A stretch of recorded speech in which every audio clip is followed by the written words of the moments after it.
Selamat pagi, shalom semuanya. Suara saya jelas? Jelas, Kak. Oke.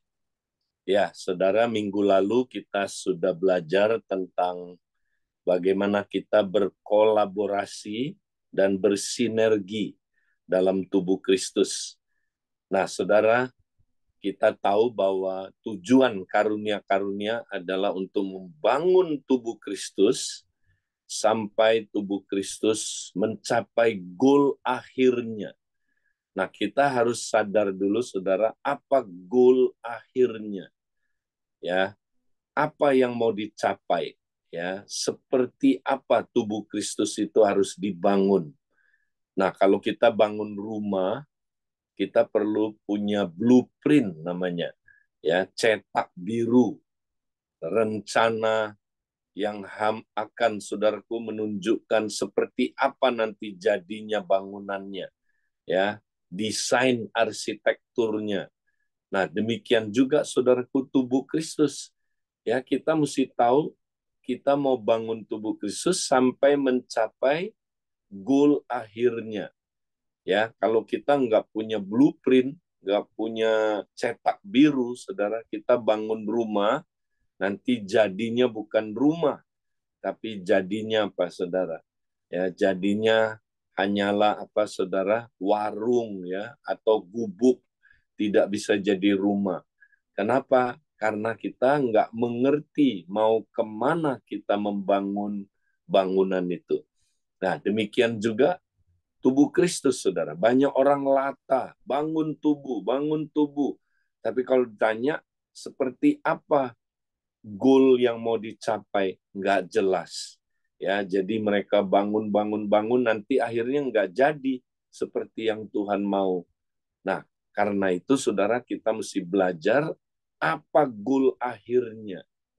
Nah, apa saudara, ini dia mencapai kepenuhan Kristus. Itu yang kita mesti capai, ya.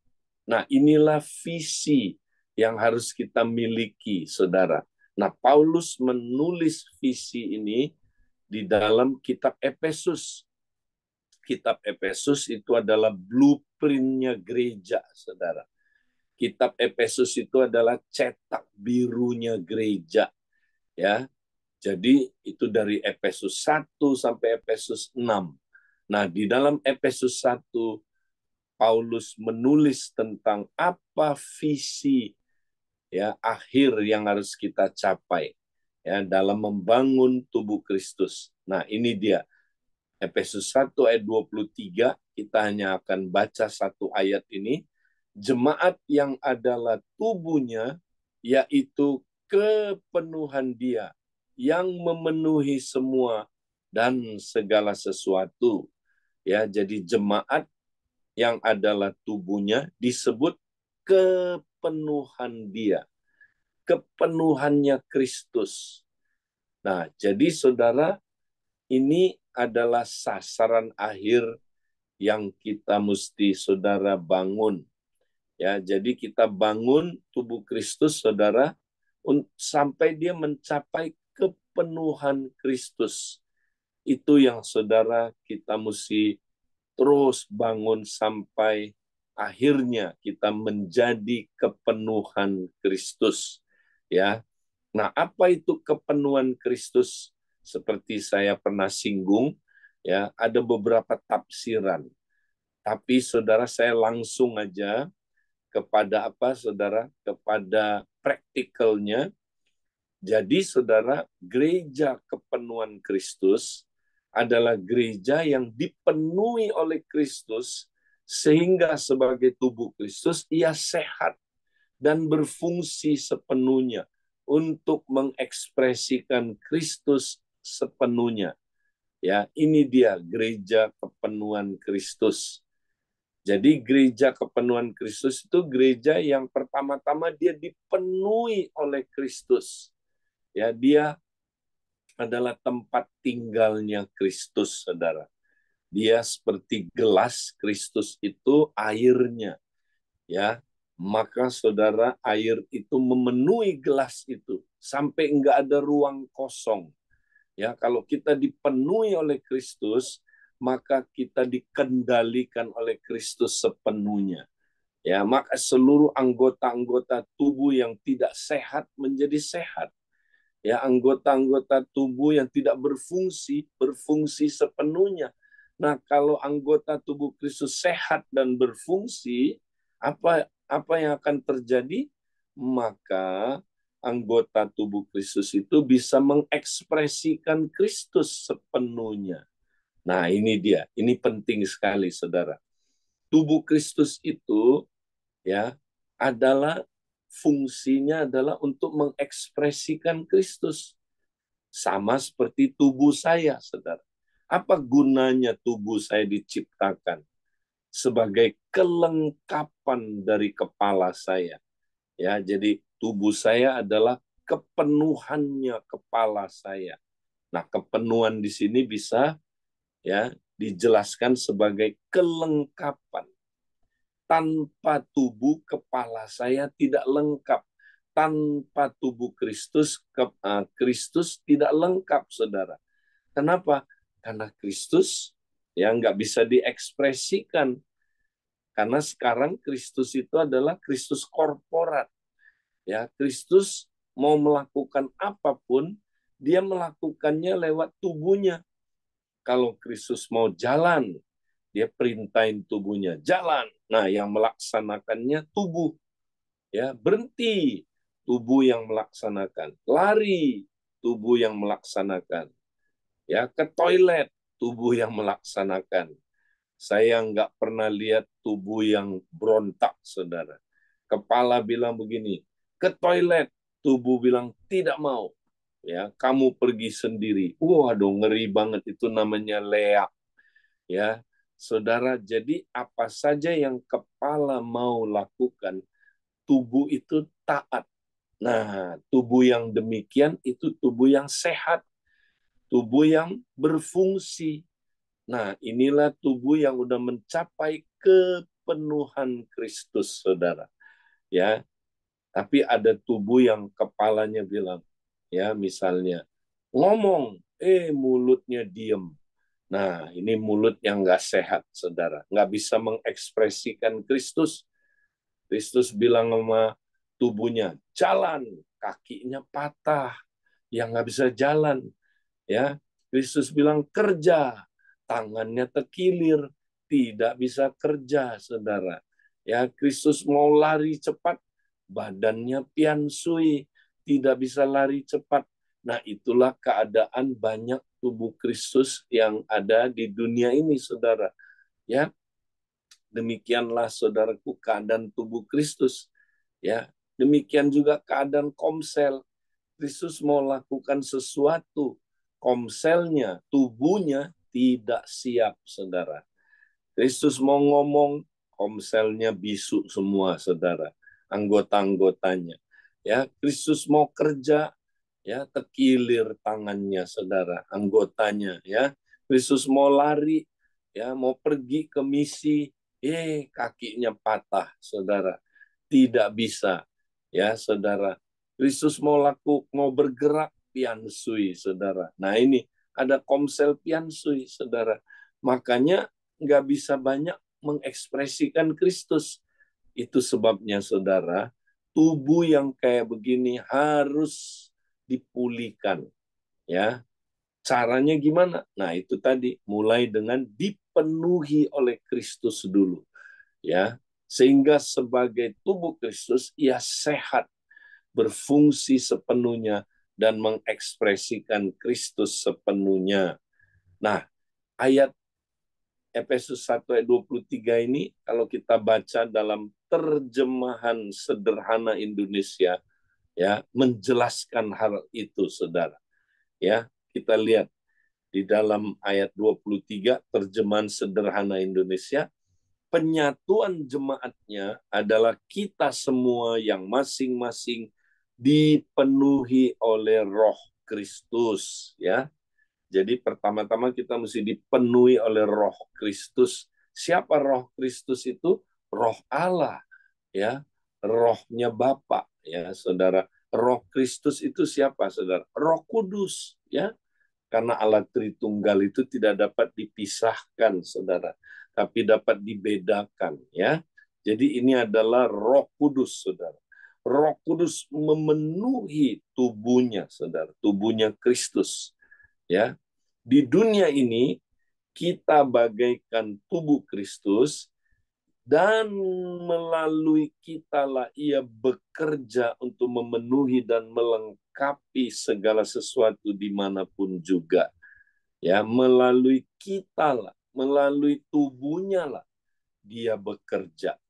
Nah, jadi saudara, kita mesti sadar, ya, tubuh Kristus itu penting sekali, saudara. Ya, dia kelengkapannya sang kepala.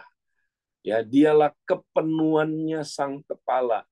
Ya, kalau dia nggak ada, saudara, kepala nggak bisa diekspresikan. Jadi Kristus sekarang mau lakukan apapun, dia tidak lagi melakukannya sendirian seperti waktu dia ada di dunia ini sebelum kenaikannya, ya, saudara, ke sorga menjadi kepala. Waktu dia bersama murid-murid, ya, dia memang bersekutu dengan murid-muridnya.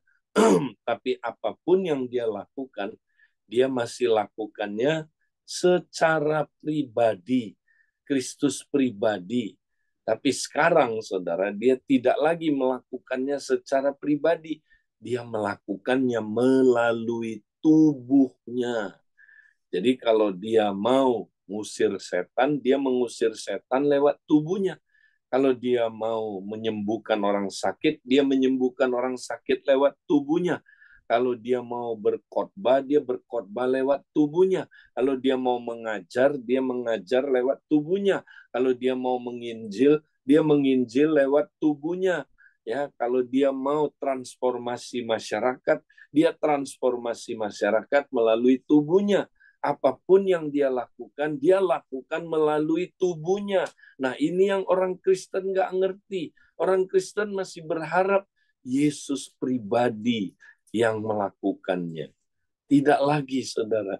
Ya, dia melakukannya melalui tubuhnya, ya, melalui gerejanya, melalui komsel, kompak, itu dia. Ya, nah makanya komsel kompak harus mencapai kepenuhannya, ya, menjadi kepenuhannya.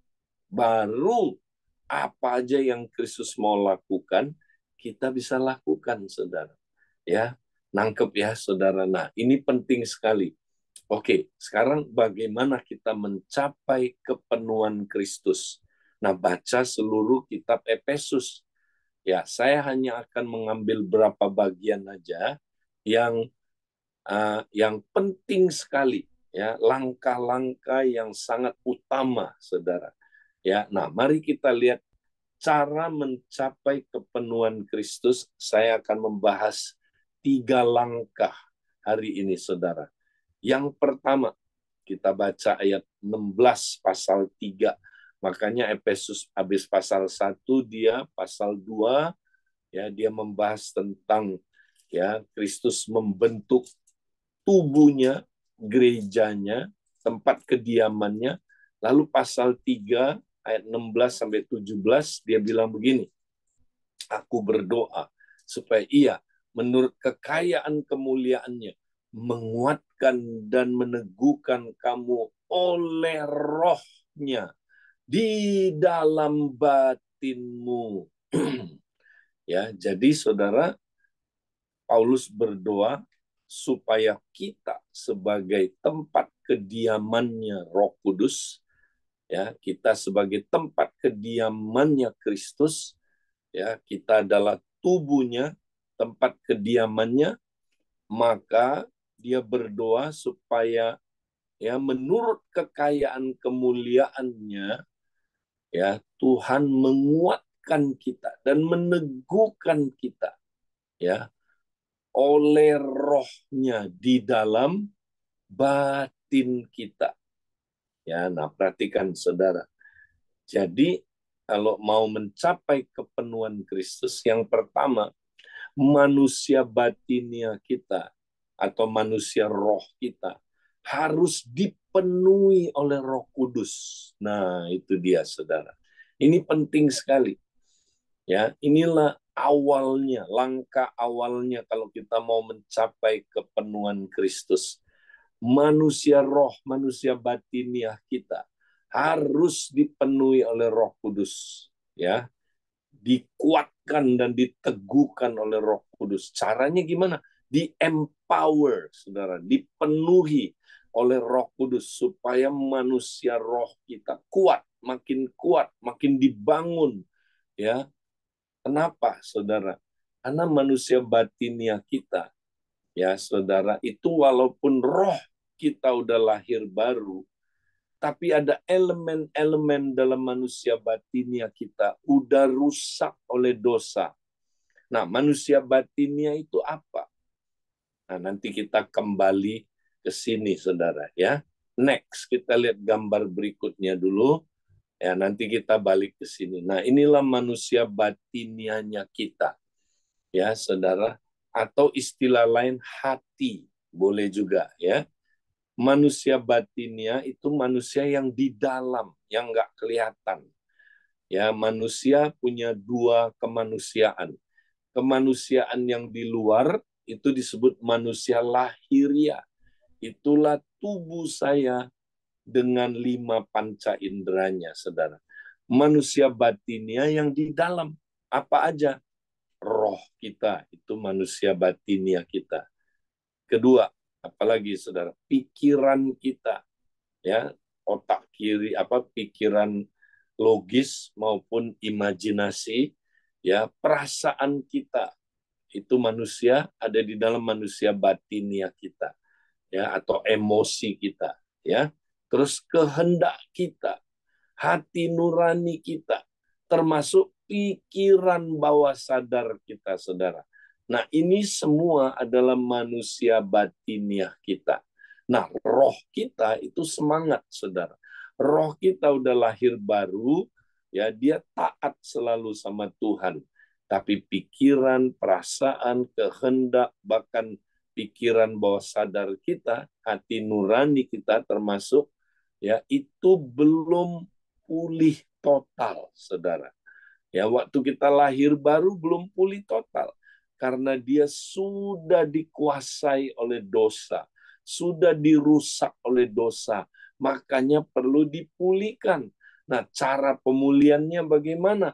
Kita mesti beri kesempatan seluas-luasnya supaya Roh Kudus memenuhi setiap ruang-ruang manusia roh kita, ruang-ruang manusia batiniah kita. Nah, saudara, jadi kita mesti kasih kesempatan seluas-luasnya, ya. Kita beri kesempatan, saudara. Jangan sampai Roh Kudus hanya ada di ruang tamu kita. Ruang tamu itu berbicara tentang apa, saudara?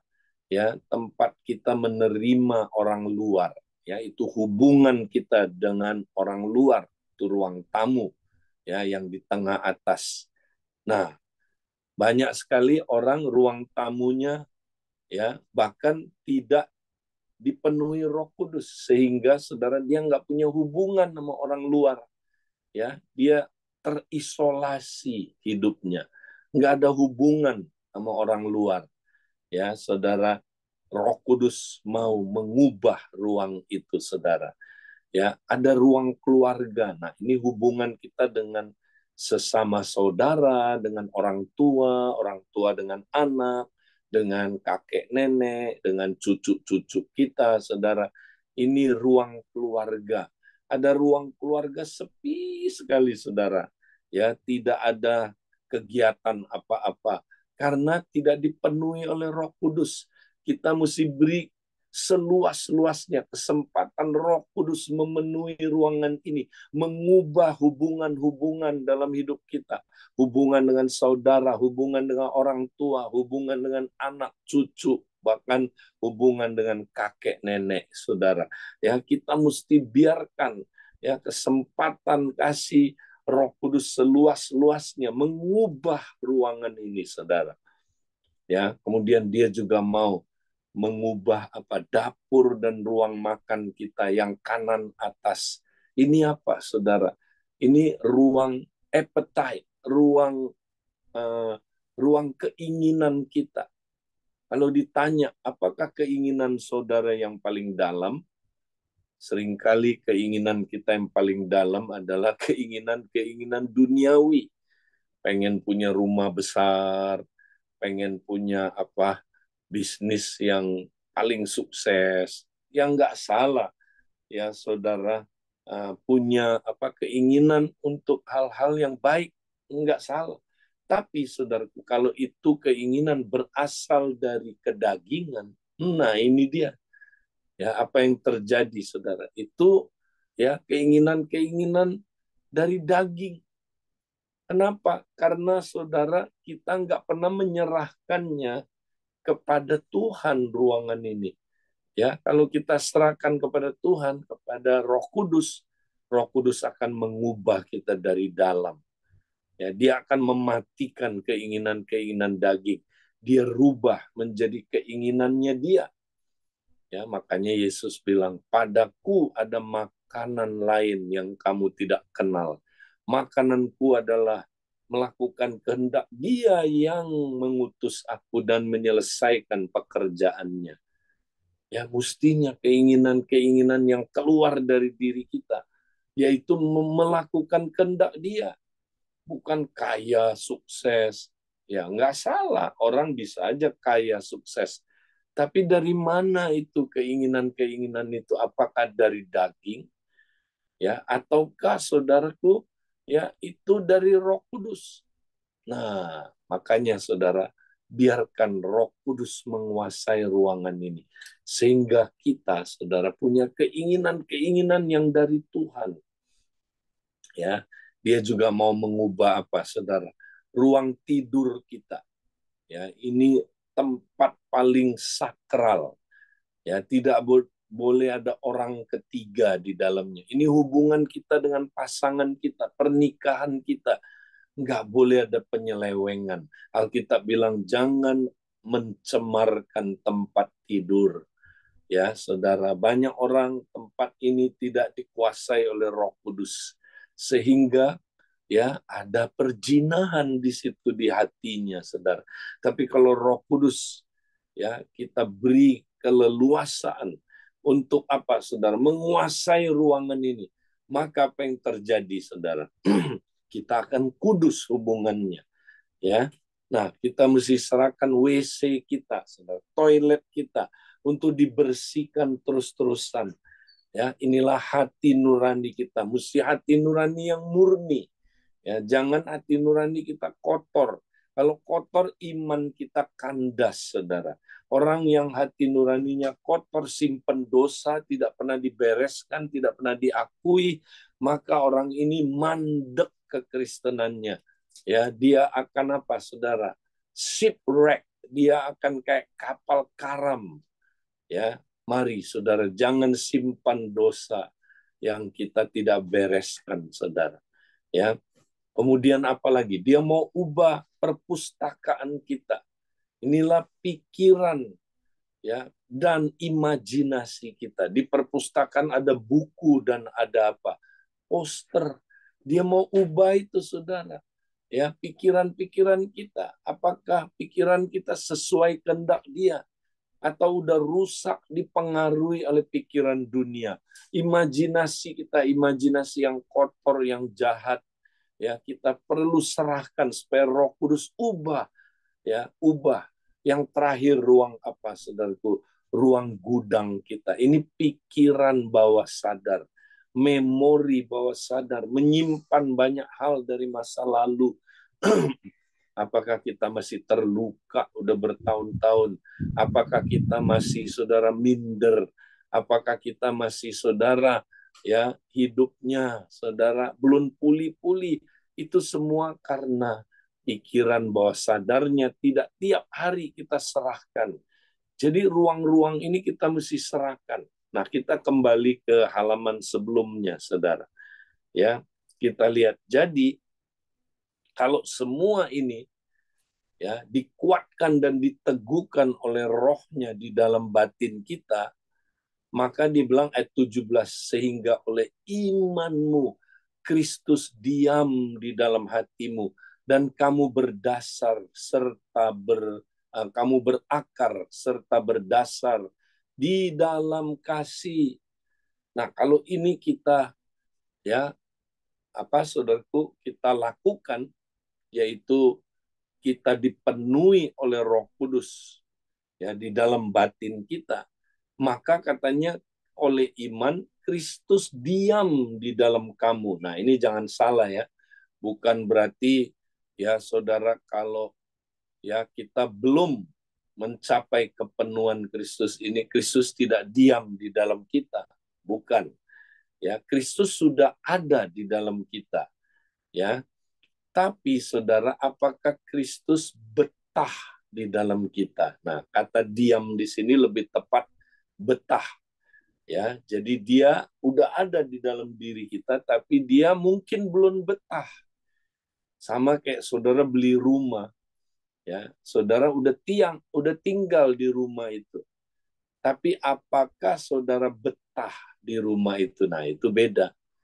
Ya, saudara udah tinggal di sebuah ruang kamar saudara, tapi saudara nggak betah. Kenapa? Kamar itu suram, gelap, kotor, ya nggak seperti yang saudara inginkan. Apa yang saudara akan lakukan? Pasti saudara akan melakukan renovasi.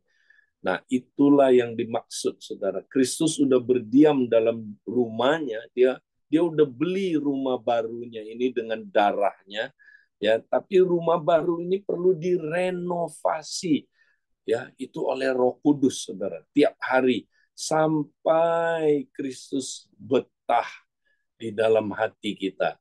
Nah, dan bukan hanya itu, ya, kalau kita terus lakukan pembangunan manusia roh ini, pembangunan manusia batinnya, maka kita akan berakar serta berdasar di dalam kasih. Wow, ini luar biasa. Inilah langkah pertama untuk saudara mencapai kepenuhan Kristus. Manusia roh atau manusia batinnya kita harus dipenuhi oleh Roh Kudus. Nah, sekarang kita lihat langkah yang kedua. Karena waktu, kita tidak punya banyak waktu. Hidup di dalam Kristus korporat. Ingat, saudara, kita setelah selamat, kita ini nggak boleh lagi hidup independen. Ya, karena sama seperti tubuh itu satu dan anggota-anggotanya banyak, dan segala anggota itu sekalipun banyak merupakan satu tubuh. Demikian pula Kristus. Nah, ini saudara. Sekarang Kristus bukan lagi Kristus pribadi, dia Kristus korporat, dan saudara adalah anggota dari Kristus korporat. Saudara adalah, ya, saudara bagian dari Kristus. Ya, tidak bisa dipisah dari Kristus. Ya, makanya ini bukan perumpamaan, ya, kayak gini, oh, ecek-eceknya lah kamu adalah anggota tubuhnya Kristus. Bukan, ini bukan ecek-eceknya kalau kata orang Batak. Ya, saudara, bukan, ya ini mah perumpamaan aja, kita anggota tubuh. Bukan. Hubungan kita dengan Kristus itu sama, ya, seperti yang digambarkan oleh hubungan tubuh dengan kepala, saudara. Satu organisme, tidak bisa dipisahkan. Ya, saudara adalah bagian dari Kristus. Makanya saudara, ya, kalau saudara tubuhnya sakit, kepalanya bisa merasakan. Tubuhnya, ya, saudara mengalami problem, kepalanya dapat merasakan. Kalau tangan saya kejepit, yang teriak duluan kepala saya. Aduh, kenapa saudara? Karena tubuh saya bagian dari saya. Dia satu dengan saya. Nggak bisa dipisahkan. Demikianlah saudara satu dengan Kristus. Satu kemanusiaan yang disebut manusia baru. New man. Ya. New man itu makanya konteksnya adalah apa, saudara? Korporat, ya, korporat itu. Karena kita dipersatukan menjadi satu manusia baru, bukan banyak manusia baru, satu manusia baru. Ya, nah ini banyak orang Kristen nggak ngerti bahwa kalau dia udah diselamatkan, saudara, dia dicantum ke dalam tubuh Kristus. Dia bagian dari Kristus. Cara hidupnya sudah seharusnya beda, ya, nggak boleh lagi independen, ya. Tapi sekarang banyak orang Kristen suka independen, nggak sadar. Tangan saya, ya, dia nggak boleh tidak bersekutu terus dengan tubuh. Ya, kalau dia mau independen kan bahaya. Saya nggak mau bersekutu dengan tubuh. Potong saya, taruh saya di pinggir jalan. Hah, bisa hidup? Nggak bisa. Darah nggak bisa masuk ke sana. Lama-lama dia mati karena nggak ada kehidupan yang mengalir ke sana. Busuk dia. Lebih gawat lagi, ketemu Blackie dimakan, saudaraku.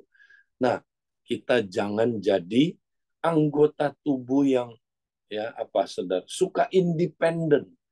Ya, karena kita pikir, saya yang penting udah selamat. Terima Yesus, saya udah selamat, saya siap ke surga. Betul, kita selamat itu, saudaraku, adalah karena Yesus. Ya, dan kalau kita meninggal, kita akan ke surga. Tapi jangan lupa, saudara, orang yang selamat itu tinggal dalam tubuh Kristus. Kalau saudara nggak pernah mau tinggal dalam tubuh Kristus, ya, saudara terus, ya, tidak tidak nyatu. Nah, jangan-jangan saudara itu benalu. Benalu itu pohon yang nempel, ya, di pohon inangnya, saudara. Tapi dia itu, saudara, nggak nyatu. Ya, dia nempel tapi nggak nyatu. Ya, dia cuma numpang aja ada di situ. Tapi dia nggak menghasilkan buah dari DNA yang sama, saudara. Dia DNA-nya berbeda. Nah, kita nggak boleh kayak gitu, saudara. Kalau kita kayak gitu, berarti kita belum lahir baru. Orang yang lahir baru itu orang yang, ya, bukan cuma nempel, tapi dia satu dengan pohon inangnya, saudara. Ya, kita carangnya, dia itu apa? Pokoknya, ya. Nah, carang yang begitu pasti berbuah. Itulah, ya, langkah kedua. Jadi kita mesti tertanam dalam tubuh Kristus, saudara. Tertanam dalam Kristus korporat. Ya, kita nggak boleh independen. Apakah saudara tertanam? Ya, apakah saudara terus hidup dalam Kristus korporat? Kalau enggak, ya nggak bisa mencapai kepenuhannya. Nah, yang terakhir, saudara, ya, kita baca lagi lanjut 1 Korintus 12 ayat 13. Sebab dalam satu roh kita semua, baik orang Yahudi maupun orang Yunani, baik budak maupun orang merdeka, telah dibaptis menjadi satu tubuh, dan kita, ya, perhatikan, kita udah dibaptis menjadi satu tubuh, ya, oleh siapa? Dalam satu roh. Jadi Roh Kudus membaptis kita, ya, menyatukan kita yang berbeda-beda, Yahudi dengan Yunani, merdeka dengan budak, disatuin menjadi satu tubuh, ya, sehingga saudara tidak lagi ada permusuhan. Kita udah jadi satu, ya. Tapi bukan hanya itu, dan kita semua diberi minum dari satu roh. Ya, kita dikasih minum dari satu roh. Ya, saudara, Roh Kudus memberi kita minum. Pertanyaannya, minuman apa ini? Nah, ingat, Roh Kudus diumpamakan seperti air yang mengalir, aliran-aliran air kehidupan, saudara. Ya, masih ingat Yehezkiel lihat ada aliran air mengalir keluar sebagai sungai dari bait Allah. Ya, dia disuruh ukur 1.000 hasta. Oh, semata kaki. Ukur lagi 1.000 hasta. Selutut. Ukur lagi, saudara, ya. Nah, itulah gambaran dari Roh Kudus. Yesus bilang barang siapa yang percaya, ya, seperti yang dikatakan Alkitab, dari dalam hatinya atau dari dalam perutnya, dari dalam ya apa rohnya sebenarnya ya saudara, dari dalamnya mengalir aliran-aliran air kehidupan ya. Jadi saudara, di dalam kita ada Roh Kudus yang mau memanifestasikan saudara ya aliran-aliran air kehidupan itu. Nah, itulah minuman yang dimaksud ya, karena katanya diberi minum dari satu roh. Berarti minuman ini dari Roh Kudus, saudara. Nah, kalau kita baca konteksnya, 1 Korintus pasal 12 ayat 7 dibilang kepada tiap-tiap orang. Kepada apa? Tiap-tiap orang diberikan penyataan roh. Nah, ini manifestasi roh ke apa? Untuk kepentingan bersama. Jadi saudara, inilah aliran air hidup itu. Aliran air hidup itu apa? Yaitu aliran Roh Kudus, manifestasi Roh Kudus yang diberikan kepada tiap-tiap orang. Ya, jadi kalau tiap-tiap orang mengalirkan aliran air hidup itu, saudara, yang lain akan minum. Ya, misalnya saya Hindra sama Pak Darwin, kami bertiga praktek kompak misalnya.